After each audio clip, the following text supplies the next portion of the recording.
Bonsoir, alors je le tiens à le dire tout de suite, voilà, je vais faire une petite vidéo ludique, voire même légèrement humoristique, sur un thème relativement simple et logique. Enfin j'espère, hein, enfin on va voir ça petit à petit. Donc voilà, j'aimerais parler du péché originel. Alors le péché originel, ça en fait sourire beaucoup. Le péché originel, c'est quoi? Ça se rapporte à l'histoire de Adam et Ève, desquels, d'après la Bible, nous avons en nous cette tendance à pécher, c'est-à-dire à désobéir, à faire ce qui est mal, ne pas respecter la grande sainteté de Dieu, qui est d'ailleurs pour nous aujourd'hui inaccessible. Alors, pour que ce ne soit pas trop théorique, et pour que ce soit, on va dire, plutôt sympathique à regarder, j'ai choisi d'utiliser des petits ustensiles et d'utiliser, j'allais dire, une méthodologie logique, d'accord? Mais logique, vraiment basique, hein, c'est pas le truc compliqué, hein. Normalement, ça devrait être accessible à tout le monde. Enfin, je verrai ensuite dans les réactions. Alors, j'ai choisi donc un marteau. Voilà, hein, un marteau. Ça va, vous savez ce que c'est? Bon, voilà. Bon. Un marteau. C'est logique pour l'instant, un marteau, hein, voilà, ouais. Bon. Des clous. Alors, les clous, ça sert voilà, hein, à clouer. Hein, ça va. Le niveau, ça va, c'est pas trop, c'est voilà, c'est logique. Bon, hein, voilà, des clous. Et un morceau de bois. Voilà. Vous savez ce qu'est un morceau de bois. Hein. Bon, là, je m'adresse un peu avec ironie, hein, j'en parlerai après de l'ironie, hein, à ceux qui sont toujours en train de parler de logique, mais qui n'arrivent pas à résoudre des petites énigmes d'allumettes. Bon, alors, on va faire un truc tout simple. Alors, je vais planter des clous. Donc, ça va, c'est pas trop compliqué de planter des clous, hein, ça va, niveau intellectuel, pas trop, bon. Donc, je vais planter des clous, hein, voilà, on va prendre un côté, voilà. Je vais planter des clous, hein, je suis dans ma petite pièce de prière. Voilà. Voilà. On plante des clous.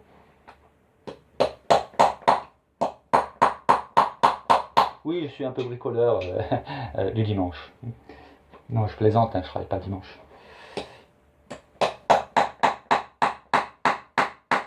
Voilà. Alors, j'ai planté 3 clous. Alors, 3 clous, 1, 2, 3 clous, ça va? C'est logique, vous savez compter, oui. 3 clous dans un morceau de bois. Voilà. Et ces 3 clous représentent, hein, peuvent représenter, hein, le péché. Donc voilà, j'ai péché. Hein, c'est l'humain qui a péché, qui voilà, a planté des clous. Voilà. C'est une image.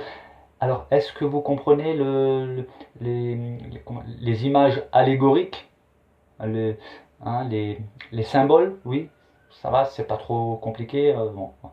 Donc, c'est un symbole, d'accord? Hein, les péchés plantés dans le bois. Voilà.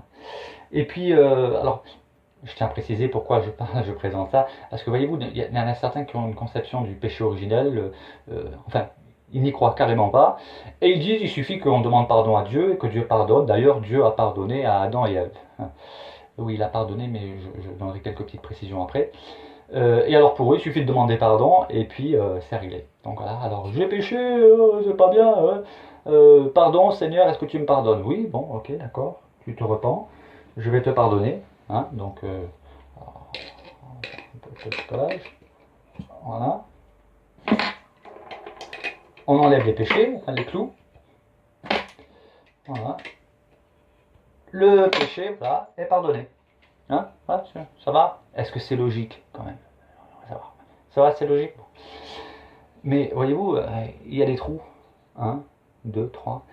Alors, là, le but, c'est quoi? C'est de manière logique de démontrer que même si on est pardonné, les conséquences du péché sont quand même là. Parce qu'il y a des conséquences lorsque nous péchons. Hein, la parole de Dieu nous dit que ne vous y trompez pas, on ne se moque pas de Dieu, ce qu'un homme aura semé, il le moissonnera aussi. Alors, sauf si bien évidemment nous demandons pardon, mais même lorsque nous demandons pardon, il y a des conséquences, plus ou moins graves. Il y a toujours des conséquences au péché.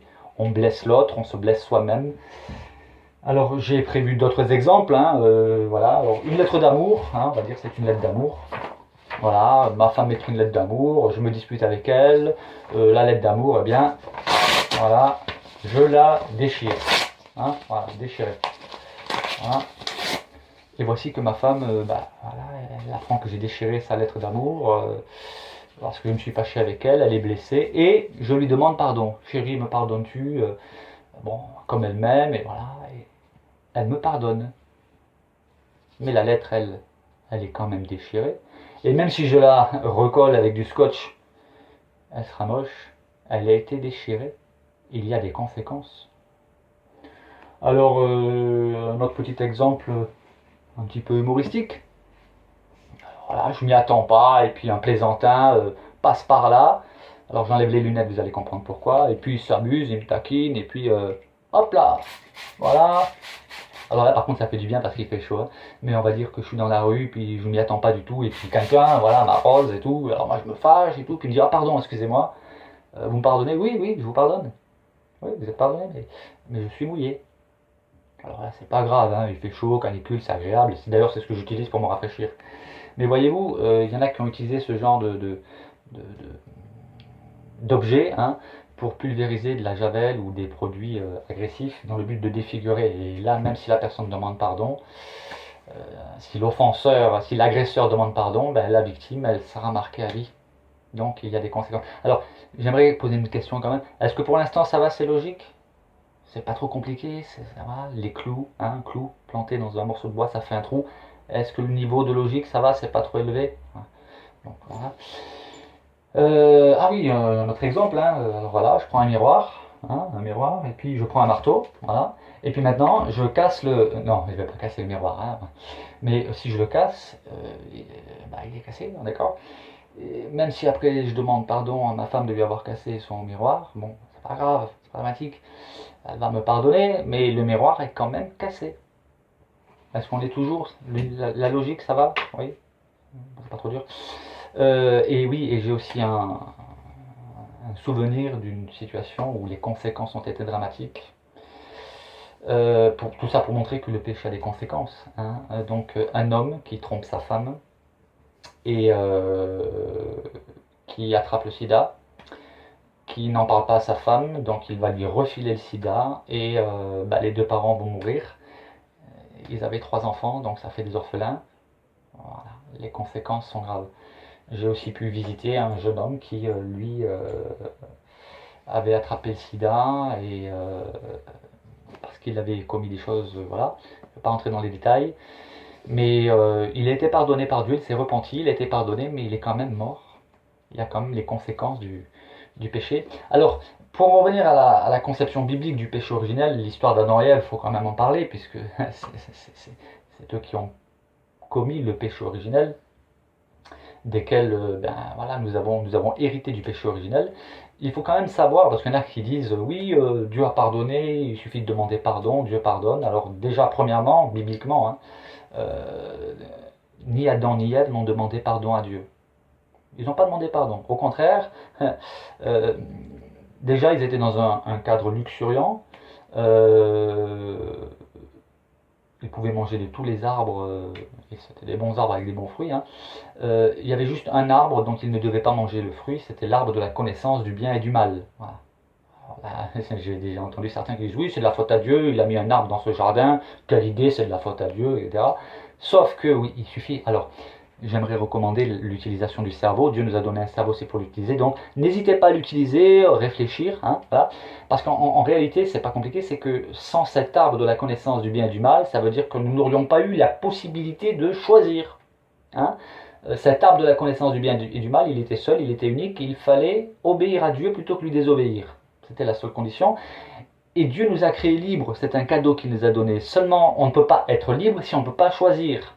Si on n'avait pas eu la possibilité de désobéir à Dieu, on n'aurait pas pu prétendre à une certaine liberté puisqu'on n'avait pas le choix. Et on aurait été assujetti automatiquement à Dieu. On n'aurait pas eu le choix de faire autrement que d'obéir à Dieu. Mais Dieu a voulu nous laisser cette liberté de le suivre et de lui obéir pleinement de notre pleine volonté. Donc c'est la liberté. Cet arbre représente la liberté de choix. Même si les conséquences ont été dramatiques, puisqu'effectivement Adam et Ève ont péché, mais voilà, ils ont désobéi. Et lorsque Dieu a demandé compte à Adam, Adam a répondu c'est la femme que tu tu m'as donné. C'est la femme que tu, donc, sous-entendu, c'est ta faute, hein, tu m'as donné une femme qui m'a entraîné à pécher. Bon. Donc il n'a pas reconnu sa responsabilité, il n'a pas reconnu son péché. Ève, quant à elle, a dit, c'est le serpent qui m'a séduite. Donc elle encore, elle n'a pas, il n'y a que le serpent qui n'a rien dit, mais lui, il n'avait rien à dire de toute façon. Il savait, lui, c'était son rôle d'amener à la tentation, puisqu'il était ennemi de Dieu. Donc ils n'ont pas demandé pardon, ils n'ont pas reconnu leur péché. Par contre, ils ont couvert leur nudité, ce qui est une image, une préfiguration de l'homme qui veut couvrir sa propre nudité, la nudité de son péché par ses propres moyens, c'est-à-dire avec des feuilles d'arbre. Mais ce n'est pas un moyen que Dieu agrée. Et cela représente la religion. On choisit notre religion, notre moyen pour couvrir notre nudité. Hein. C'est une image. Vous comprenez les images, les symboles, etc. Voilà, bon. Non. Dieu a pardonné, a pris l'initiative de pardonner, et il a couvert leur nudité, il leur a fabriqué un manteau de poils. Ça veut dire qu'il a dû sacrifier un animal. Et nous avons là une préfiguration du moyen que Dieu a choisi pour couvrir notre nudité, notre sale nudité, la nudité de notre péché. Donc voilà le concept biblique. Maintenant, alors qu'il nie le péché originel, oui, alors c'est facile de nier. D'ailleurs, vous pouvez venir avec des arguments, c'est pas parce que vous avez des arguments que vos arguments sont vrais. Il faut après voir le côté pratique, pragmatique. Donc, on va rester très logique et pragmatique. Hein. Trouvez-moi un être humain qui n'a jamais péché. Et là, je pourrais dire, oui, le péché originel, c'est pas vrai. Le problème qu'il y a, c'est que ça n'existe pas.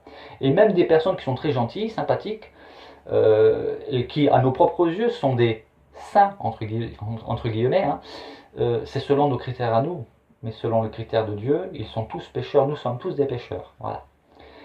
Alors maintenant, c'est vrai que j'utilise un petit peu l'ironie. Est-ce que l'ironie est biblique? Oui, dans certains cas, oui. Le prophète Élie, lorsqu'il a lancé le défi aux 450 prophètes de Baal, et qu'il leur a lancé le défi de faire descendre le feu du ciel, et que les prophètes de Baal ont fait des incisions, ont invoqué Baal pendant plusieurs heures, et que rien ne se passait, Élie s'est moqué, pour ainsi dire, d'eux, en leur disant, mais criez plus fort, il est peut-être occupé, ou voilà. Donc, dans le but de les interpeller. Voilà, hein. Et puis alors, j'aimerais vous lire un texte qui se trouve dans le livre des Proverbes. Alors, livre des Proverbes, chapitre 26. Proverbes, chapitre 26. Voilà. Le verset 4. Et nous lisons la chose suivante. Ne réponds pas à l'insensé selon sa folie, de peur que tu ne lui ressembles toi-même. Verset 5. Verset 5. Le verset qui est tout de suite après. Réponds à l'insensé selon sa folie, afin qu'il ne se regarde pas comme sage. C'est grave là. Oh, wow. Mais il est fou ce chrétien là, il est en train de révéler une contradiction. Une contradiction. Oh, alors ça c'est le mot préféré de ceux qui aiment bien discréditer la Bible. Ils voient des contradictions même là où il n'y en a pas. Contradiction. Ah ouais, il y a une contradiction. Le verset 4 il dit ne réponds pas à l'insensé selon sa folie. Et le verset 5 dit réponds à l'insensé selon sa folie. Contradiction. C'est logique. C'est logique, non, c'est pas logique. Alors, j'aimerais rappeler encore une petite règle. Déduction. Est-ce que vous savez ce que ça signifie le mot déduction? Réfléchir, réflexion, méditation. Quelle est la solution là? Comment est-ce qu'on peut résoudre ce problème? Parce que là, on est en plein, finalement, dans un problème de logique, de réflexion, méditation. Donc, il y a la première solution, c'est on réfléchit pas beaucoup, très peu même, et on dit c'est une contradiction. Là, on a la preuve. Ah oui, c'est une preuve que la Bible est fausse. Soit on a un petit peu d'intelligence spirituelle, et alors on va déduire, on va chercher à comprendre le sens. Pourquoi Dieu, dans sa parole, nous dit en deux versets qui se suivent, carrément le contraire. Verset 4, il dit ne réponds pas à l'insensé selon sa folie. Verset 5, il dit réponds à l'insensé selon sa folie. La solution, elle est toute simple. Hein. Mais avant cela, il faut quand même essayer de comprendre quel est le but des proverbes. Oui, parce que c'est dans les proverbes. Donc la première chose à faire quand même quand on lit un proverbe, c'est de savoir mais quel est le but des proverbes. Et le but des proverbes, on le trouve dans le chapitre 1. Alors voici ce qui est écrit, Proverbes, donc livre des Proverbes, chapitre 1, verset 1. Je commence par le verset 1. Proverbes de Salomon, fils de David, roi d'Israël. Bon, d'accord? Ils servent à quoi ces proverbes? Donc, Proverbes de Salomon, fils de David, roi d'Israël, pour connaître la sagesse et l'instruction, pour comprendre les paroles de l'intelligence, pour recevoir des leçons de bon sens, de justice, d'équité et de droiture, pour donner aux simples du discernement et au jeune homme de la connaissance et de la réflexion. Que le sage écoute et il augmentera son savoir, et celui qui est intelligent acquérera de l'habileté pour saisir le sens d'un proverbe ou d'une énigme, le sens des paroles des sages et de leurs sentences. Voilà le but des proverbes. Et donc quand on en revient au proverbe chapitre 26 verset 4, la solution elle est toute simple, c'est que c'est en fonction de la situation que soit nous pouvons ou devons répondre à l'insensé selon sa folie, soit ne pas répondre. Dans certaines situations, il ne faut pas répondre à l'insensé selon sa folie, de peur que tu ne lui ressembles toi-même. Hein. Et dans d'autres situations, il faut répondre à l'insensé selon sa folie, afin qu'il ne se regarde pas comme sage, afin que ce soit comme un électrochoc qui réalise, qui se dise, mais finalement c'est vrai que je prétends être logique, je prétends ceci, je prétends cela, et en fait, non, c'est pas le cas. Et dans certaines situations. D'ailleurs, l'explication est donnée. Ne réponds pas, alors verset 4, ne réponds pas à l'insensé selon sa folie, de peur que tu ne lui ressembles toi-même. Là, ça concerne des personnes qui manquent de maîtrise d'eux-mêmes, qui ne savent pas gérer et qui vont répondre du tac au tac. Et il n'y a aucun but pédagogique dans leur réaction, et donc ils passent pour des insensés, qui sont fous, de la même manière que celui qui a commencé à s'exprimer de manière folle et insensée. Et au verset 5, répond à l'insensé selon sa folie. Alors pourquoi? Afin qu'il ne se regarde pas comme sage, afin qu'il comprenne. Voilà, c'était une petite parenthèse, hein, donc, parce que je sais qu'il y en a qui sont spécialistes pour relever des contradictions, donc là je me suis dit, allez, je vais leur en donner une belle, avec 2 versets qui suivent. Alors voilà, donc une petite conclusion.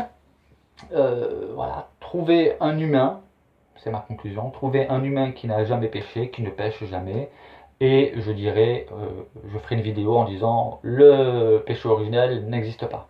Mis à part Jésus, qui a été d'ailleurs le seul à affirmer lequel d'entre vous me convaincra de péché, il n'y a aucun être humain, même parmi les prophètes les plus éminents, qui a pu proclamer, a pu se vanter, a pu dire je n'ai aucun péché. Voilà.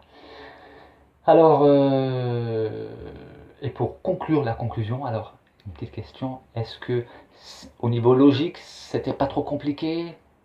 Vous avez réussi à suivre certains? Oui? Bon. Alors bon, je vous donne rendez-vous pour de prochaines vidéos, et que Dieu vous bénisse. D'accord?